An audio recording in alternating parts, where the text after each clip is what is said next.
Hey everyone, how's it going? This is Steve Kashat. I'm sitting here today with a good friend of mine, Chad Cavanaugh. What's going on, guys? How's it going, Chad? I'm good. Thanks for joining me today. So today we're going to be talking about something you've been doing for the last couple of years, something that's really exciting, something that you have really started to gain traction with, and it's just exciting a lot of people around you. So today we're going to be talking about multifamily real estate. So tell me a little bit about multifamily. What is the difference between a residential real estate and multifamily real estate? Sure. So first off, man, excited to be here. Good Yeah. stuff. Of course.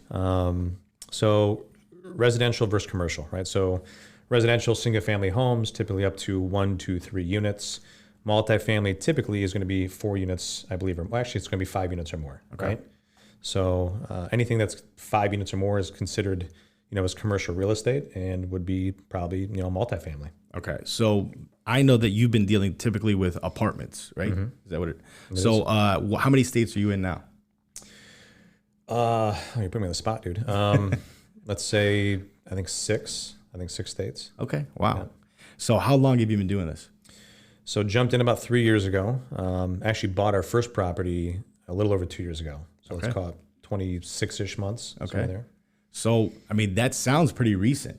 But so I know that in multifamily, when you're talking to other people in multifamily, it's always indoors, right? So, how many doors do you own? So, how many doors did you have after your first year, and how many doors are you up to currently? All right, man. So again, you're putting me on the spot. So, all right. So You didn't come prepared? yeah, no, I should have thought about this more. So anyway, so year one, I think we acquired a little north of, and year one was 2 years ago, right? So a little over 2 years ago. So that was 2020. So 2020, we acquired a little north of, say, 700 doors. Okay. We're now tipping a little over 1,500-ish. Wow. And, if all goes well, knock on wood, we should be hopefully gunning for 3,000 doors by the end of the year, which is kind of nuts, right? Pretty crazy numbers. That is an awesome goal to have, though. Yeah. And let me say this too: we're transacting a couple, so we're probably going to sell a couple of them, and that's just because everything right now is so high, right? Gotcha. So we're going to capture whatever we can on some of that stuff. But I'm a buy and hold guy. We're looking to hold them long term. But yeah, this one's. So you say you're a buy and hold guy, and I kind of want to break that down for people who don't know what that means. I know you have a particular model. Before we get into that, I want you to tell me, there's a really interesting story about how you got into this space and what really pulled you to the space. I know you have a background where you used to own a mortgage company. Correct. And there was one incident in particular that really caught your attention and really caught your curiosity, I guess. Yeah. So yeah. Can you talk a little bit about that? For sure. So again, did mortgages before, right? Actually, I did it recently, all the way up to about a year ago. But anyway, I was doing a mortgage for a guy who, and this is rough numbers, but I think he was making about $4.5 million a year, in income. But when we were doing the mortgage for him, I looked at his, full report on it, full mortgage, or not full mortgage, but the tax return, and he was paying like $20,000 or $30,000 in taxes. Okay. And I'm looking at this and I'm thinking, okay, I'm not making nearly what this guy's making, right? And he's paying, I'm not going to swear, but a lot less than what I was paying in taxes, right? So, right away I looked at it and looked at his schedules and realized there was something I didn't know. There was a piece missing. So this kind of reminds me of that scene in The Wolf of Wall Street, where Jonah Hill says, show me a check for, I forget the amount, and I'll quit my job right now. 80 grand from, Was it that kind of a eye opener for you? Like, what am I doing wrong type of thing? Yeah, I mean, I'd already had conversations prior where I knew that there was some big benefits in commercial, right? But this was the first time that I actually physically saw, black and white in writing and numbers, with the impact it can make for you, especially just on the tax side. Right. So, so you spoke a little bit about what your model, buy and hold. Talk a little bit about that model in particular and what sets you apart from other people who might be in the multi Space. So, a lot of syndications out there, a lot of guys who are buying, they are looking to buy deals, let's say for like a 3 to 5 year hold, right? So they're gonna buy a deal.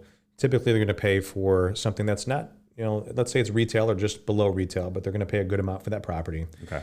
So in order to achieve the numbers that they want and for their returns and their partners, they're usually an exit of 3 to 5 years. Okay. Right? I'm a little different. I'm a little cheaper, right? I'm looking for deals, right? So we, we're always hunting for great deals. We make a lot of offers every month, but once we get a deal, typically I'm buying a deal that is at a, at a price point that's low enough and allows me to rehab it and then allow it to refi it so I can, pull out all the cash, all the investing capital, and then hold this thing long term, right? Gotcha. So I'm looking to build wealth. I got 3 young kids. Right. I want my kids one day to, take these things over. So this is something that you're hoping one day you're going to pass on to your children and they hold on 100%. to it. Okay. And is that typical in the multifamily?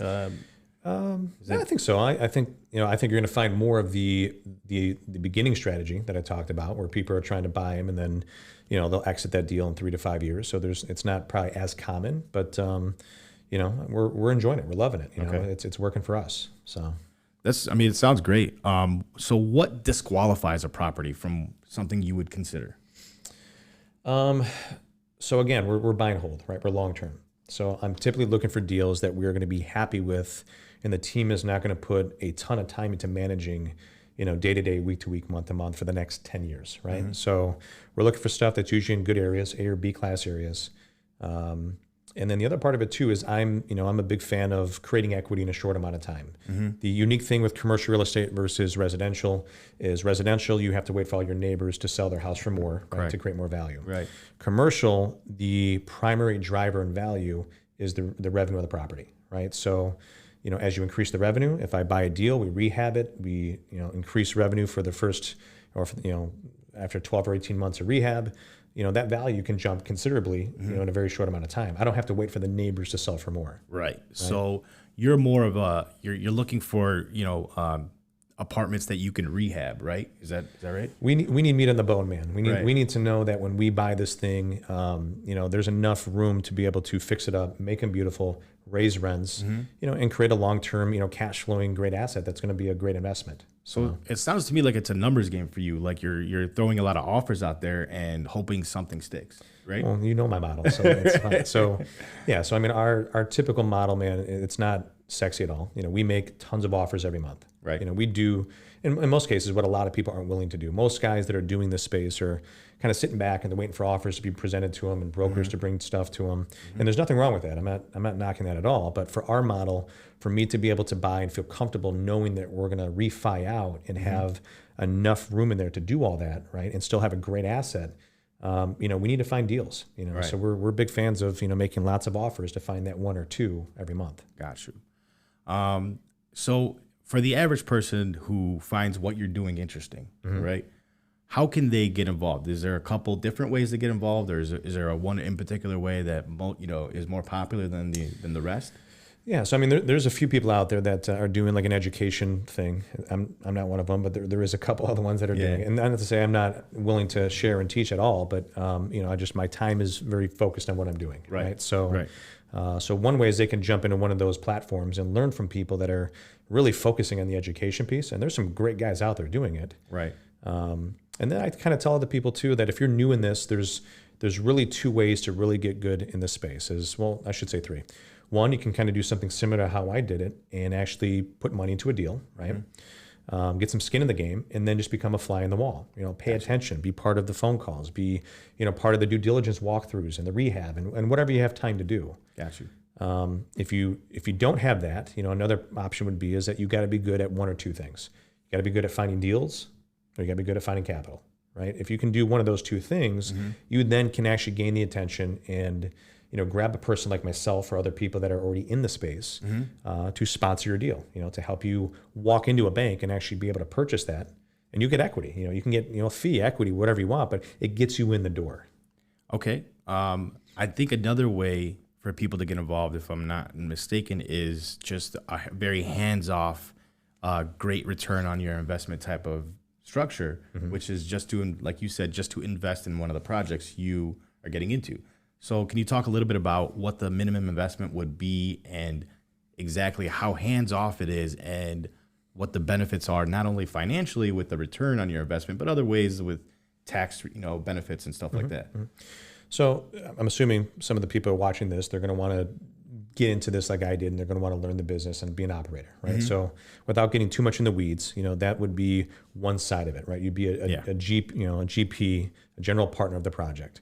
The other part of it that we always need in each deal is an LP, a limited partner, right? Gotcha. So this is for more of the people watching that, hey, I'm busy with my practice, I'm busy with my job. I don't have the time to do all this stuff, but I'd love to get into, the commercial real estate multifamily space. It's I just don't have the time to do it. Right. So for those people, we always take typically, LP partnership investors in each deal. They park cash, and some deals change, a little bit here or there, but most deals, they're going to pay, at least with us, a typical 10% preferred return on an annual basis. Once the refi happens, they get their money back out. But they maintain their equity position long term, at least with us on most deals. Not every deal, but most deals. We are doing a couple flips, but yeah, for somebody who's not able to put the time in, like myself or somebody else, it's a great way to get involved and get some great returns. So what's the minimum investment, and how long does it take to get your investment back? I know it's different for each deal, right? Each deal is a little different, right? We're buying stuff that is typically north of $100 or more, right? So at that price point, and the reason we do that too is we want deals that are going to be easily ran. They have on-site staff, and I'll get into that at another time. But because we're buying larger deals, typically we're looking for at least a minimum investment of $100,000. It can go all the way up to a couple $1,000,000 or whatever. I mean, depending on the deal and the raise. But yeah, somebody at the minimum probably would put in $100,000, to whatever the actual deal then is up as high as whatever the deal can hold. Got you. And then how long until they recoup that 100? So plus their percentage they're making on top, plus they keep an equity stake, because you're holding these things for years and years. So again, this is my specific model, right? Not everybody does this, but for my deal, they put their money in while we're doing the rehab. So you close in the deal. Let's say it takes us at minimum 12 months. It could be all the way up to 24 months to rehab that deal, and then turn around. Get great paying tenants in there. Make this a beautiful property, and then we need 3 months of financials to refi. So we refi the deal. Okay. So we underwrite every deal at 24 months. Knock on wood, we're hitting most of these at 18 months right now. That's great. So the money's in play for that term, and then once we refi out, they get their cash back. So then they get their cash back, and then I don't see why they wouldn't be excited to put that cash and just keep reinvesting it, right? In different projects. You would hope so, right? You would hope so. But I would say most of our investors are repeat investors. Okay. So they'll redeploy it. What percentage of investors would you say repeat? And again, you're putting me on the spot. It doesn't have to be a exact number. No, I get it. So I know you got some rough number. I would probably say, it's going to be high, right? Because I think a lot of them, once they get a taste of it, and especially if they're passive, this is usually a win for them. So I would say probably north of 80%. Are redeploying. That's a great number. You're doing something right? Knock on wood. Again, I'm blessed. I got a great team. It was a one-man band 3 years ago. Now we have a full team of people that are, helping us do this. So this is by all means not because of me. I have some stellar people that are working on the team to to hit the finish lines. So last thing I want to touch on is we've talked about the different types of investing and how to get involved with you, but that more hands-off investor, who's typically your the target audience. Your target audience. Who's the guy who's like, these people who are just looking for something, like I said, very hands-off, that they, they're going to get a lot better returns and a lot safer returns than just sitting in the bank, right? I went off on a tangent. So anyway, people who are just looking for something to do with their money. Yeah. So this is somebody that, is just maybe they're successful in whatever they're doing, right? They could be in the medical field. They could be owning a business, running a store, whatever it is. They just, they have the time to do that. They don't have the time to do this full time, right? So, but they have capital, right? They have money to, to invest, and, maybe they have it sitting in a bank making 0.003%, right? Or, they have it in some kind of IRA or mutual fund that's gaining them 6%, right? So this is, again, and this is all my opinion. This is, in my humble opinion, one of the less risk investment vehicles somebody can get into, right? It's tangible. It's, it's not like crypto and stuff. And crypto, I know a lot of people have done well with it and all this stuff, but, this is something that, it's a tangible, you can drive, you can see it, you can feel it. And it's been proven over the last 200-300 years, right? Right. Since the dawn of time with this. So it's a great vehicle to get involved. So I'm going to close with two things that really caught my attention, over the years talking to you.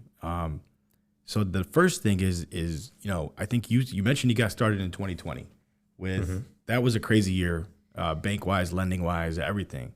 But there was one thing that stood out to me is that banks had stopped lending in 2020 during when COVID first hit to pretty much every sector except for the what you're doing. Can you touch a little bit about that? Well, let me say this. So just to reiterate, how safe of an investment this might seem, or to you it is. So there's different classes of commercial real estate, right? You can have, and there's more than what I'm going to say now, but you have office space, you have commercial retail, you have industrial, you have multifamily, you have storage, you have all kinds of stuff. Right. My tolerance for risk is not the same as what it was 7-8 years ago, right? I got kids now, I got a family, I got to put food on the table, right? So what intrigued me also with multifamily is out of all the asset classes, and I think COVID proved this and showed this, right, is that it's one of the lowest risk asset classes you can get into, right? Because everybody needs housing, right? And you look at the projections for the next 10 years, the forecast for renters is just continuing to grow. Yeah, right? It's just a shortage of living space for sure, and renting is through the roof, just like residential real estate is. So that's what caught my attention. That and there's one or two others that I like, but primarily we're big fans of multifamily. Okay, and the very last thing we're going to talk about. So you mentioned that you I believe you're in the B class apartment. Right? So there's A class, B class, C class, right? So the A class luxury stuff, right? It's beautiful, and there's going to be a lot of guys who watch this and maybe get mad at me for saying this, right? But they're beautiful. They look great. They look great in the brochure, right? But they're not necessarily the best investment, right? Because typically you're paying a premium for that property. Now the trade-off is you also have a very low maintenance property for the next 10, 20 years, right? And there's very little work that needs to be done. So you're walking into a situation where it's just, just whatever. You just park and play, right? It's an easy one. I also don't deal in C-class in rougher areas because, and there's other guys, again, that do well with that space and they make money with that. But for me, it's much more management intensive, right? There's a lot more that needs to be done on a day-to-day, week-to-week, month-to-month to manage that property. In many cases, you're going to be struggling to be north of 90% occupied. And that stresses the numbers, right? When you're looking for deals, typically C-class stuff looks very sexy on paper. And there's a reason why it is, right?